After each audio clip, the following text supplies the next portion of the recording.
आज के इस वीडियो में अपन पढ़ेंगे आरबीएससी क्लास 12th हिंदी।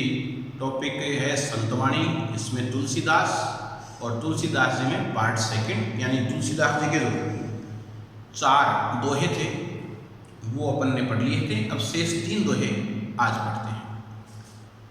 5वां दोहा है, तुलसी या संसार में भांति भांति के लोग, सबसों हिल मिल चालिए नदी नाव सही हो।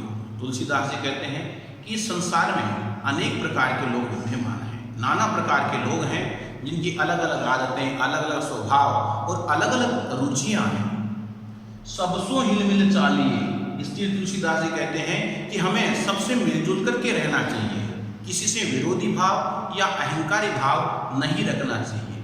नदी नाव संयोग, ठीक उसी प्रकार से जैसे नदी और नाव आपस में मिलजुल करके चलते हैं कि अगर नदी की धारा नाव के विपरीत होगी तो नाव उसमें नहीं चल पाएगी। या अपन दूसरे अर्थों में से यूँ भी ले सकते हैं कि जिस प्रकार नदी पार करने के लिए नाव में बैठे लोग मिलजुल करके नदी पार करते हैं और नदी पार करते हुए उतर के अपने अपने गंतव्य स्थान चले जाते हैं और तब तक वो मिलजुल करके रहते हैं, वैसे ही हमें इस भवसागर को पार करने के लिए, इस संसार को पार करने के लिए आपस में मिलजुल करके रहना चाहिए।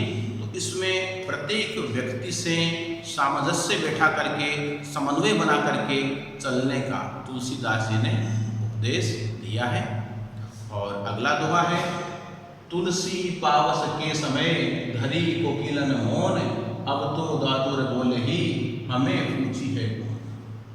तुलसीदास जी इस दोहे में ये संदेश दे रहे हैं कि जब व्यक्ति का समय नहीं हो या व्यक्ति के गुणों की जहाँ पूछ नहीं हो, उस समय व्यक्ति का चुप रहना ही उत्तम रहता है, उचित रहता है।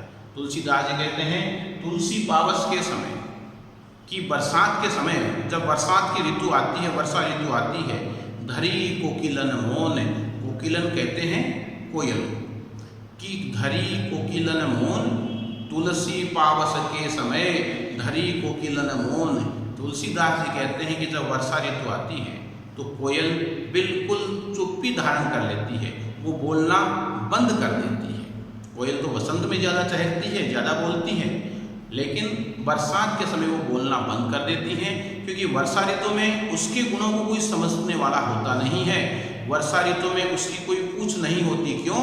कि अब तो दादुर बोल ही, दादुर कहते हैं मेंढक। दादुर किसे कहते हैं? मेंढक को कहते हैं कि अब तो दादुर बोल ही, कि बरसात ऋतु तो मेंढकों के बोलने का समय है, हमें पूछी है कौन, अब हमारी पूछ कौन करता है, अर्थात कोयल को कौन पूछता है। तो कहने का तात्पर्य कि जब व्यक्ति के जहाँ गुणों की पूछ नहीं हो, जहाँ व्यक्ति के गुणों को महत्व नहीं दिया जाए, वहाँ व्यक्ति का चुप रहना ज़्यादा उत्तम होता है, क्योंकि वहाँ उस समय दुर्गुण वाले व्यक्ति हैं, वो ज़्यादा बोलते हैं और उन्हीं को ज़्यादा सुना जाता है। तो इस दोहे में तुलसीदास जी ने जहाँ गुणों की पहुँच नहीं हो वहाँ चुप रहने का संदेश दिया है। और अगला दोहा है, तुलसी ए समय के सखा, धीरज धर्म विवेक, साहित्य साहस सत्यव्रत, राम भरोसो। तुलसीदास जी कह रहे हैं कि जब व्यक्ति का बुरा समय होता है तो उस समय उसके कौन कौन मददगार होते हैं, ये बातें, ये मददगार लोगों के बारे में, मददगार के बारे में तुलसीदास जी हमें बता रहे हैं कि तुलसी असमय के सखा, कि जब व्यक्ति का असमय होता है, विकट परिस्थितियां होती हैं, परेशानी वाली स्थिति होती है, उस समय उसके कौन कौन दोस्त होते हैं? सखा, यानी उस समय उसके दोस्त होते हैं तुलसी असमय के सखा।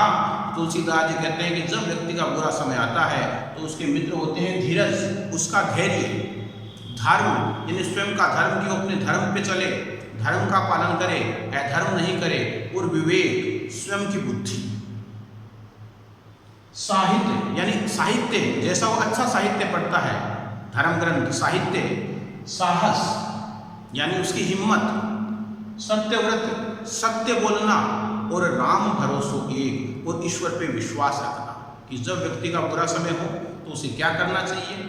उसके कौन मित्र मददगार होते हैं, वो होते हैं धीरज, उसका स्वयं का धैर्य, धर्म, उसका धर्म पालन, विवेक, उसके स्वयं की बुद्धि, साहित्य, उसके द्वारा पढ़ा जाने वाला अच्छा साहित्य, साहस, उसकी स्वयं की हिम्मत, और सत्यव्रत, सत्य बोलना, और राम भरोसो एक, और ईश्वर पे विश्वास करना।